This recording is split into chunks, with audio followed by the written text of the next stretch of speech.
ಅಮ್ಮ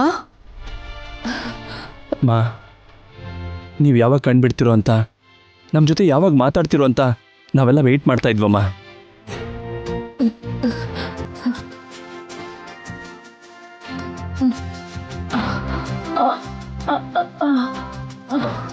ಅಮ್ಮ ಹುಷಾರಮ್ಮ.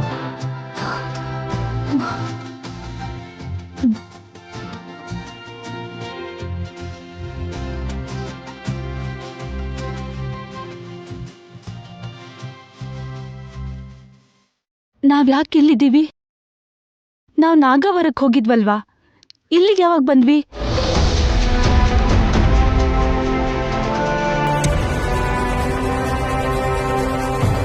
ನಿನಗೂ ಭೈರವಿಗೂ ನಿಶ್ಚಿತಾರ್ಥ ಮಾಡ್ಬೇಕು ಅನ್ಕೊಂಡಿದ್ವಿ. ನಿಶ್ಚಿತಾರ್ಥ ನಡಿಬೇಕಾದಾಗ ಏನೋ ಗಲಾಟೆ ಆಗಿ ನಾನ್ ಬಿದ್ದೋಗಿದ್ ನೆನ್ಪಿದೆ. ಅದಾದ್ಮೇಲೆ ಏನಾಯ್ತು? ಅಮ್ಮ ರಿಲ್ಯಾಕ್ಸ್. ಭೈರವಿ ಎಲ್ಲಿ ಅರ್ಜುನ್? ಭೈರವಿ ಬಗ್ಗೆ ನೀವೇನು ಟೆನ್ಷನ್ ಮಾಡ್ಕೋಬೇಡಿ ಅಮ್ಮ.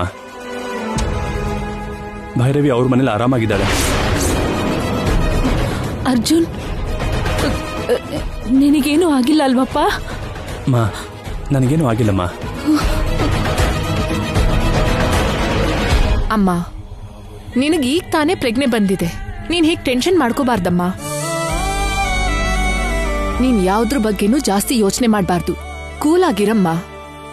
ಅಲ್ಲಿ ಅಷ್ಟು ದೊಡ್ಡ ಗಲಾಟೆ ಆಗಿದ್ರೆ ಕೂಲ್ ಆಗಿರು ಅಂತ ಹೇಳ್ತಿದ್ಯಲ್ಲೇ, ಏನಾಯ್ತು ಅರ್ಜುನ್? ನಿಮ್ ವೀರಭದ್ರ ಚಿಕ್ಕಪ್ಪ ಮಧ್ಯದಲ್ಲಿ ಬಂದು ನಿಶ್ಚಿತಾರ್ಥ ನಿಲ್ಲಿಸ್ಬೇಕು ಅಂತ ನೋಡಿದ್ರು. ಅದಾದ್ಮೇಲೆ ಏನಾಯ್ತು? ಮಾ, ಆ ವಿಷಯದ ಬಗ್ಗೆ ಆಮೇಲೆ ಮಾತಾಡೋಣ. ನನಗೀಗ್ಲೇ ಗೊತ್ತಾಗ್ಬೇಕು, ಅದೇನಾಯ್ತು ಅಂತ ಹೇಳಿ.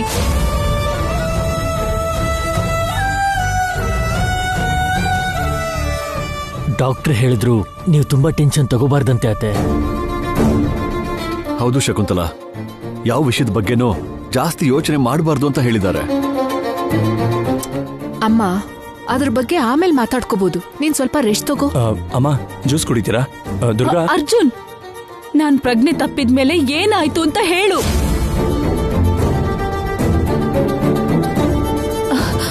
ಡಾಕ್ಟರ್ ಟೆನ್ಷನ್ ಮಾಡ್ಕೋಬಾರ್ದು ಅಂತ ಹೇಳಿದಾರಲ್ವಾ? ಏನ್ ನಡೆದಿದೆ ಅಂತ ನೀವು ಹೇಳ್ತಾ ಇದ್ರೆ ನನಗಿನ್ನೂ ಟೆನ್ಷನ್ ಆಗತ್ತೆ. ಹೇಳು ಅರ್ಜುನ್. ಏನು ಇಲ್ಲಮ್ಮ, ಅಲ್ಲಿ ನಡೆದ ಗಲಾಟೆಗೆ ನೀವು ಟೆನ್ಷನ್ ಮಾಡ್ಕೊಂಡು ತಲೆ ತಿರುಗಿ ಬಿದ್ದುಬಿಟ್ರಿ. ನಿಮ್ಗೆ ಹಾಗಾದ್ಮೇಲೆ ಎಂಗೇಜ್ಮೆಂಟ್ ಮಾಡ್ಕೊಳ್ಳೋದು ಕರೆಕ್ಟ್ ಅಲ್ಲ ಅಲ್ವಾ? ಅದಕ್ಕೆ ಎಂಗೇಜ್ಮೆಂಟ್ನ ನಿಲ್ಲಿಸ್ಬಿಟ್ವಿ. ಅಲ್ಲೇನು ನಡೀತು ಅಂತ ನೀವು ಹೆದರೋ ಅವಶ್ಯಕತೆ ಇಲ್ಲ. ಅಲ್ಲಿ ಭೈರವಿ ಸೇಫ್ ಆಗಿದ್ದಾಳೆ. ನಿಮ್ಗೊಂದು ವಿಷಯ ಗೊತ್ತಾದ್ರೆ ನೀವು ತುಂಬಾ ಸಂತೋಷ ಪಡ್ತೀರಾ ಗೊತ್ತಾ? ಏನದು? ನಾವೆಲ್ಲರೂ ಅಂದ್ಕೊಂಡ ಹಾಗೆ ಭೈರವಿ ಅಣ್ಣ ಸತ್ತು ಹೋಗಿಲ್ಲಮ್ಮ.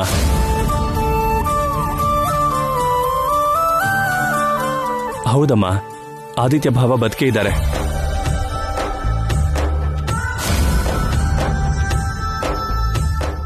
ನಿಜಾನಮ್ಮ, ಆದಿತ್ಯ ಮಾವ ಮನೆಗೆ ಬಂದಿದ್ದಾರಂತೆ. ನಿಜನಾ? ಹೌದು ಶಕುಂತಲಾ, ನಿಮ್ಮಮ್ಮನೇ ಖುದ್ದಾಗಿ ಫೋನ್ ಮಾಡಿ ಈ ವಿಷಯ ನನಗೆ ಹೇಳಿದ್ರು. ನಂಬೋಕೆ ಆಗ್ತಿಲ್ಲ ರೀ.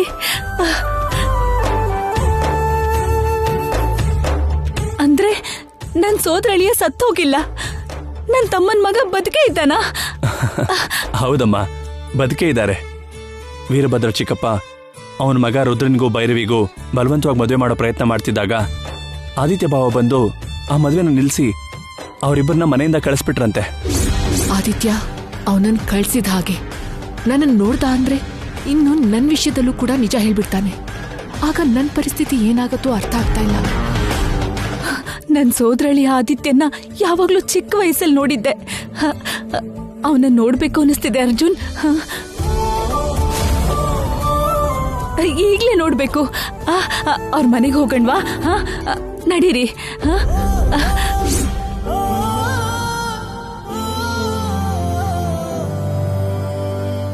ಡಾಕ್ಟರ್ ನಿನ್ಗೆ ಚೆನ್ನಾಗಿ ರೆಸ್ಟ್ ಕೊಡ್ಬೇಕು ಅಂತ ಹೇಳಿದಾರಮ್ಮ.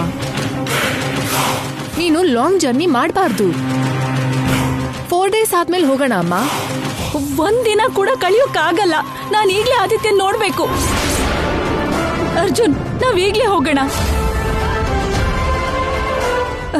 ನಾವೀಗ್ಲೇ ನಾಗವರಕ್ಕೆ ಹೋಗೋಣ ಕಣೋ.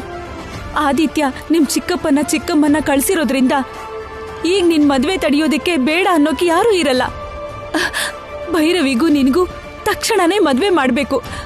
ಹೋಗೋಣ ಬನ್ನಿ. ಹಾ, ಈಗ್ಲೇನಾ? ಬನ್ನಿ.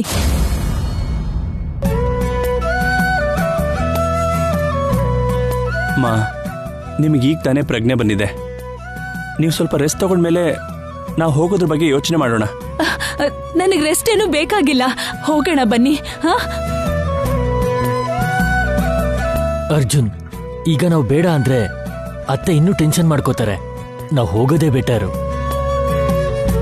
ಹೌದು ಅರ್ಜುನ್, ಅಲ್ಲಿಗೆ ಹೋಗಿ ಆದಿತ್ಯನ ನೋಡಿದ್ರೆ ನಿಮ್ಮಮ್ಮ ತುಂಬಾ ಖುಷಿ ಪಡ್ತಾಳೆ. ನಮಗ್ ಬೇಕಾಗಿರೋದು ನಿಮ್ಮಮ್ಮ ಸಂತೋಷವಾಗಿರೋದೇ ಅಲ್ವಾ? ಸರಿಮಾ, ಹೋಗೋಣ. ಸರಿಪಾ.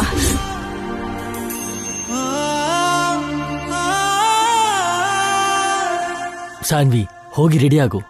ನಮ್ಮಮ್ಮ ಆದಿತ್ಯನ್ ನೋಡಿದ್ರೆ ಸಂತೋಷ ಪಡಬಹುದು, ಆದ್ರೆ ಆದಿತ್ಯ ನನ್ನ ನೋಡಿದ್ರೆ ನಾನ್ ಅಳ್ಬೇಕಾಗತ್ತೆ. ನನಗೆ ಆಫೀಸಲ್ಲಿ ಕೆಲವು ಇಂಪಾರ್ಟೆಂಟ್ ಕೆಲ್ಸಗಳಿದೆ. ನೀವ್ ಹೋಗ್ ಬನ್ನಿ, ನಾನು ಆಮೇಲೆ ಬರ್ತೀನಿ. ಎಲ್ರೂ ಹೋಗೋಣ ಅಂತಿದ್ರೆ ಆಫೀಸ್ ಅಂತಿದ್ಯಲ್ಲಮ್ಮ. ಅದ್ ಹಾಗಲ್ಲಮ್ಮ. ನೀನಿನ್ನೇನು ಮಾತಾಡ್ಬೇಡ. ನಾವು ಹೋಗ್ತಾ ಇರೋದು ಆದಿತ್ಯನ ನೋಡಕ್ ಮಾತ್ರ ಅಲ್ಲ, ಅರ್ಜುನ್ ಮದ್ವೆ ವಿಷಯ ಮಾತಾಡಕ್ ಕೂಡ. ನೀನು ಕೂಡ ಬರ್ಲೇಬೇಕು. ಅದ್ ಹಾಗಲ್ಲಮ್ಮ. ಅಕ್ಕ, ನಾವು ಬರ್ತಿದೀವಿ ಅಂತ ಗೊತ್ತಾದ್ರೆ ಆದಿತ್ಯ ಭಾವ ಕೂಡ ತುಂಬಾ ಸಂತೋಷ ಪಡ್ತಾರೆ. ಅರ್ಜುನ್, ನಾವೆಲ್ಲರೂ ಹೋಗ್ತಿದೀವಿ. ನಿನ್ ಮೀಟಿಂಗ್ಸ್ ಎಲ್ಲ ಪೋಸ್ಟ್ಪೋನ್ ಮಾಡುವಂತ ನಿನ್ ಪಿಎಗ್ ನಾನು ಫೋನ್ ಮಾಡಿ ಹೇಳ್ತೀನಿ. ಓಕೆನಾ? ಇಂಪಾರ್ಟೆಂಟ್ ಕೆಲ್ಸ ಅರ್ಜುನ್. ನಾವು ಹೋಗದೆ ಇದ್ರೆ ಭೈರವಿ ಅವಳ ಅಣ್ಣನ ಕರ್ಕೊಂಡು ಡೆಫಿನೆಟ್ ಆಗಿ ಇಲ್ಲಿಗೆ ಬಂದ್ಬಿಡ್ತಾಳೆ. ಅವ್ರು ಬರೋದಕ್ಕಿಂತ ನಾವು ಹೋಗೋದೇ ಬೆಟರು. ಸರಿಮಾ. ಸ್ಯಾನ್, ಅಮ್ಮನ್ನ ರೆಡಿ ಮಾಡಿ. ನೀವೆಲ್ಲರೂ ಕೂಡ ಬೇಗ ರೆಡಿಯಾಗಿ. ಸರಿ, ಬೇಗ.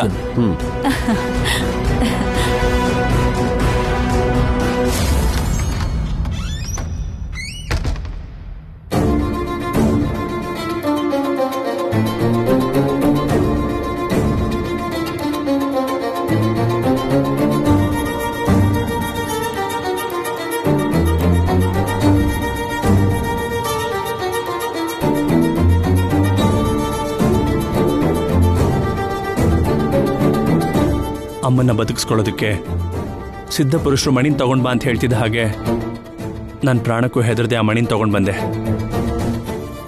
ಈಗ ಅಮ್ಮನ ಆರೋಗ್ಯ ಸಂತೋಷ ಪಡೋ ಥರ ಆಗಿದೆ. ಆದರೆ ಅಲ್ಲಿ ಆ ನಾಗನ ಜೊತೆ ಕಿತ್ತಾಡಬೇಕಾಗಿ ಬಂತು. ಆ ಮಣಿನ ಕಾಪಾಡಬೇಕು ಅಂದ್ಕೊಂಡಿದ್ದ ನಾಗನಿಗೆ ತುಂಬ ನೋವಾಗಿರುತ್ತೆ ಪಾಪ. ನಾಗವೇಣಿ, ಮಗಳೇ, ನಾಗವೇಣಿ, ಪಣೀಂದ್ರ, ಏನಾಯ್ತು ಪಣೀಂದ್ರನ್ಗೆ? ಏನಾಯಿತು ಮಗಳೇ? ಏನಾಯ್ತು ಗೊತ್ತಿಲ್ಲ ತಂದೆ.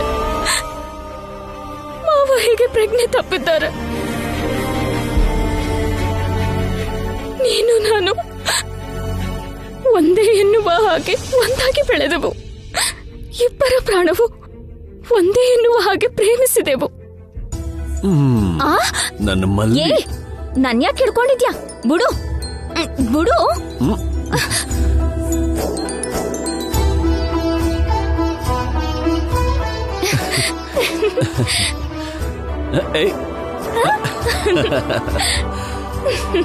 ಏಯ್ ಮಲ್ಲಿ, ನೀನು ನನ್ನನ್ನು ಒಂಟಿ ಮಾಡಿ ಹೋದರೆ ನಾನು ಹೇಗೆ ಬದುಕಬಲ್ಲೆ ಮಾವ?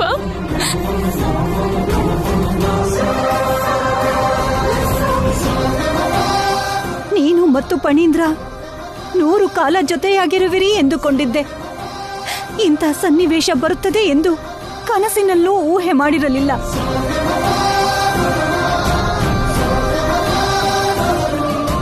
ಇಲ್ಲಿಯವರೆಗೂ ಹೆತ್ತ ಮಗ ಸತ್ತು ಹೋದ ಎನ್ನುವ ನೋವಿನಲ್ಲಿದ್ದೆ. ಮಗಳಾದರೂ ಸಂತೋಷವಾಗಿದ್ದಾಳೆ ಎಂದು ಭಾವಿಸಿದರೆ ಈಗ ನನ್ನ ಮಗಳನ್ನು ಮದುವೆ ಮಾಡಿಕೊಳ್ಳುವವನಿಗೂ ಸಹ ಹಿಂಸೆ ಎದುರಾಗಿದೆ. ನಾನು ನನ್ನ ಮಗಳು ಇನ್ನು ಯಾತಕ್ಕಾಗಿ ಬದುಕಬೇಕು ಸ್ವಾಮಿ?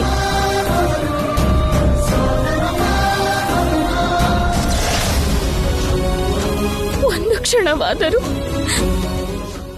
ನಿನ್ನನ್ನು ನೋಡದೆ ಇರುತ್ತಿರಲಿಲ್ಲ ನಾನು. ನೀನಿರದೆ ನಾನು ಹೇಗಿರಲಿ ಮಾವ?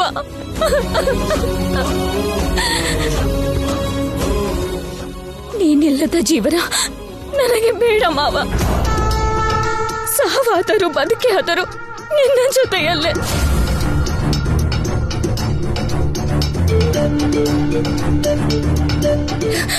ನಾನು ಕೂಡ ನಿನ್ನ ಜೊತೆಗೆ ಬರುವೆ ಮಾವ, ನಿನ್ನ ಜೊತೆಗೆ ಬರುವೆ.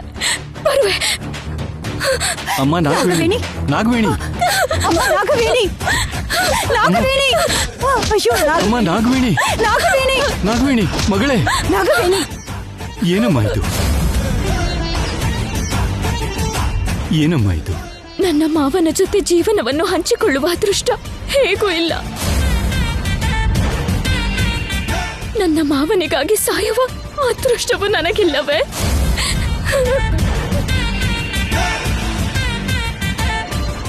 ದಯಮಾಡಿ ನನಗೆ ಅಡ್ಡಿ ಮಾಡಬೇಡಿ. ನನ್ನ ತಡೆಯುವ ಯತ್ನ ಮಾಡಿದರೆ ನನ್ನ ಮೇಲಾಣೆ.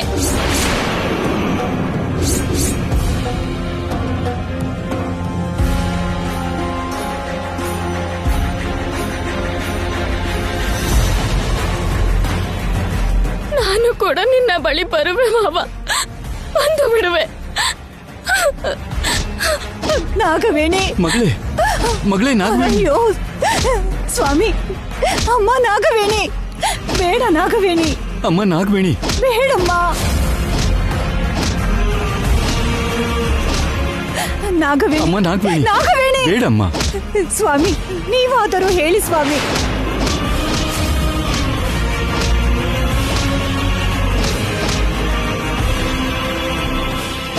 ಬೇಡಮ್ಮ. ನಾಗವೇಣಿ, ಅಯ್ಯೋ ನಾಗವೇಣಿ, ಅಮ್ಮ ನಾಗವೇಣಿ, ಏನಮ್ಮ ಇದೆಲ್ಲ? ಹಾಗೆ ಮಾಡಬೇಡ ಬೇಡಮ್ಮ. ನಾಗವೇಣಿ, ನನ್ನಿಂದ ನೋಡಲು ಸಾಧ್ಯವಾಗುತ್ತಿಲ್ಲ. ಅಮ್ಮ ನಾಗವೇಣಿ, ಇದಕ್ಕ ನಾನು ನಿನ್ನನ್ನು ಬೆಳೆಸಿದ್ದು. ಪುತ್ರ ಶೋಕದಲ್ಲಿ ನೊಂದು ಹೋಗಿದ್ದೇನೆ. ನೀನು ನನ್ನಿಂದ ದೂರವಾದರೆ ನಾನು ಏನು ಮಾಡಲಿ ಮಗಳೇ?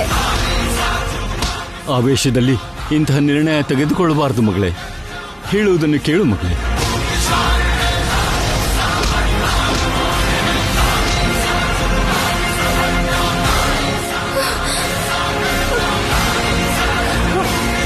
ಅಮ್ಮ, ಅಮ್ಮ ನಾಗವೇಣಿ,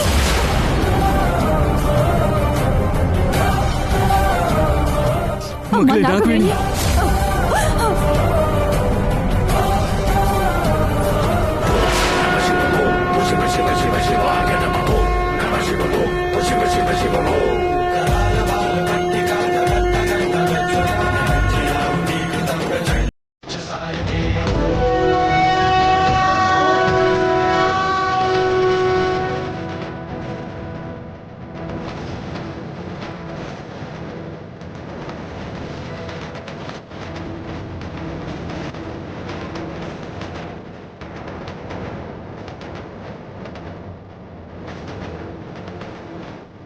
ಓಂ ನಮಃ ಶಿವಾಯ, ಓಂ ನಮಃ ಶಿವಾಯ, ಓಂ ನಮಃ ಶಿವಾಯ, ಓಂ ನಮಃ ಶಿವಾಯ, ಓಂ ನಮಃ ಶಿವಾಯ, ಓಂ ನಮಃ ಶಿವಾಯ, ಓಂ ನಮಃ ಶಿವಾಯ, ಓಂ ನಮಃ ಶಿವಾಯ, ಓಂ ನಮಃ ಶಿವಾಯ, ಓಂ ನಮಃ ಶಿವಾಯ, ಓಂ ನಮಃ ಶಿವಾಯ.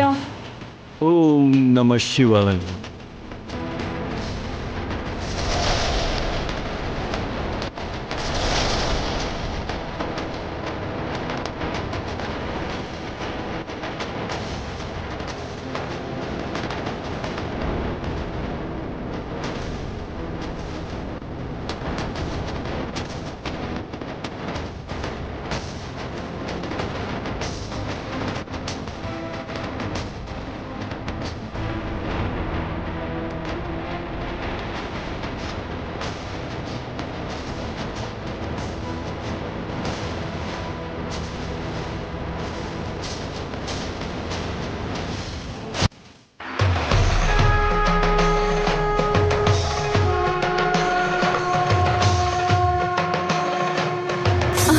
ಅಮ್ಮ ನಾಗವೇಣಿ, ಏನಮ್ಮ?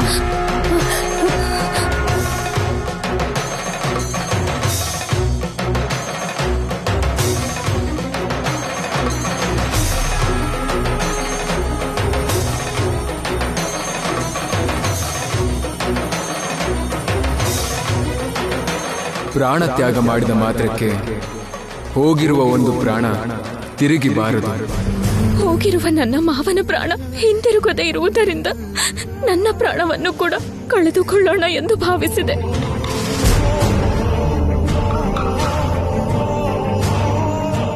ಒಂದೇ ಪ್ರಾಣ ಎನ್ನುವ ಹಾಗೆ ಬದುಕಿದ ನನ್ನ ಮಾವ ಇಲ್ಲದೆ ನಾನು ಇರಲಾರೆ. ನನ್ನನ್ನು ಕೂಡ ನಿನ್ನೊಳಗೆ ಆಯ್ಕೆ ಮಾಡಿಕೊ ಸ್ವಾಮಿ. ಈ ಸೃಷ್ಟಿಯಲ್ಲಿರುವ ಪ್ರತಿ ಜೀವಿಗೂ ಜನನ ಮರಣ ಸಂಚಾರ ಕರ್ಮಾನುಸಾರವಾಗಿಯೇ ನಡೆಯುವುದು. ವಿಧಿ ಬರಹ ತಪ್ಪಿಸಲು ಯಾರಿಂದಲೂ ಸಾಧ್ಯವಿಲ್ಲ ಎನ್ನುವುದನ್ನು ಗ್ರಹಿಸಬೇಕು.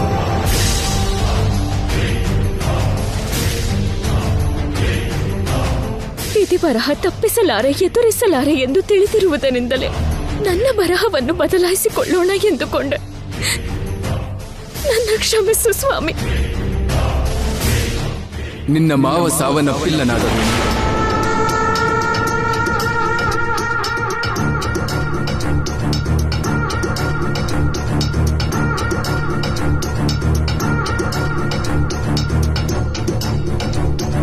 ನನ್ನ ಮಾವ ಸಾಯಲಿಲ್ಲವೇ? ತಾಕಿರುವ ಬಲವಾದ ಪೆಟ್ಟಿನ ಕಾರಣದಿಂದ ಮಸ್ತಿಷ್ಕದಲ್ಲಿ ನರತಂತುಗಳು ಸ್ಪಂದಿಸದೇ ಇರುವುದರಿಂದ ದೀರ್ಘ ನಿದ್ರೆಗೆ ಜಾರಿದ್ದಾನೆ.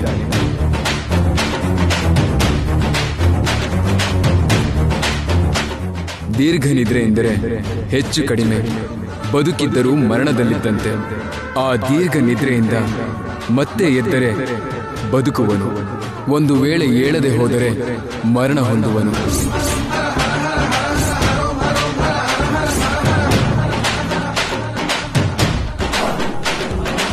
ನೀನು ಪ್ರಯತ್ನಿಸಿದರೆ ನಿನ್ನ ಮಾವನನ್ನು ಬದುಕಿಸಿಕೊಳ್ಳಬಹುದು. ಅದು ನಿನ್ನ ಕೈಯಲ್ಲೇ ಇದೆ.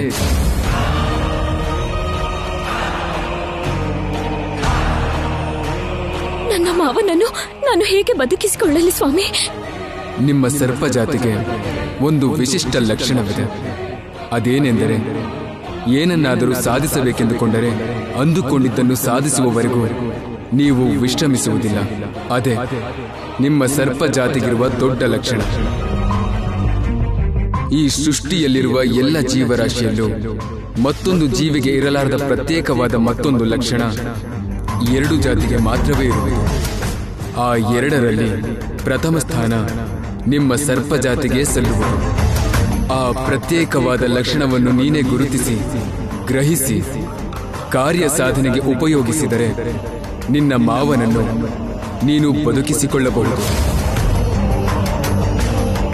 ಶಕ್ತಿ ಸಾಮರ್ಥ್ಯದ ಜೊತೆ ಕಾರ್ಯದಕ್ಷತೆ ಪಟ್ಟು ಬದಲಿಸದ ಜಾತ್ಯಾದ್ದರಿಂದ ನಿನ್ನ ಸಮಸ್ಯೆಯನ್ನು ನೀನೇ ಪರಿಹರಿಸಿಕೊಳ್ಳಬಹುದು. ಪ್ರತಿ ಸಮಸ್ಯೆಯನ್ನು ದೈವವೇ ಪರಿಹರಿಸಿದರೆ ನಿಮ್ಮ ಸಾಧನೆಗೆ ಸ್ವಶಕ್ತಿಗೆ ಬೆಲೆ ಇರುವುದಿಲ್ಲ. ಇದನ್ನು ಅರ್ಥ ಮಾಡಿಕೊಳ್ಳಿ.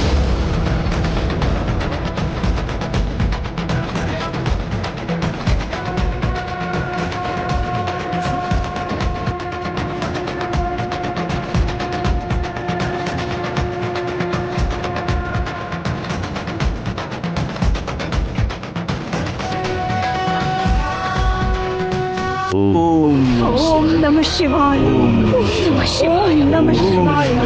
ಓಂ ನಮಃ ಶಿವಾಯ. ಓಂ ನಮಃ ಶಿವಾಯ. ಪರಮಶಿವ ಹೇಳಿದ್ದು ಸತ್ಯ ಅಮ್ಮ. ಮರಣಕ್ಕೆ ಸಮಾನವಾದ ದೀರ್ಘ ನಿದ್ರೆ ಇದು. ನಿನ್ನ ಮಾವ ಜೀವಂತವಾಗಿ ಮರಳಬೇಕಾದರೆ ಅದಕ್ಕೆ ಒಂದೇ ಒಂದು ಪರಿಹಾರ ಇದೆ. ಅದೇನೆಂದು ಹೇಳಿ ಗುರುಗಳೇ.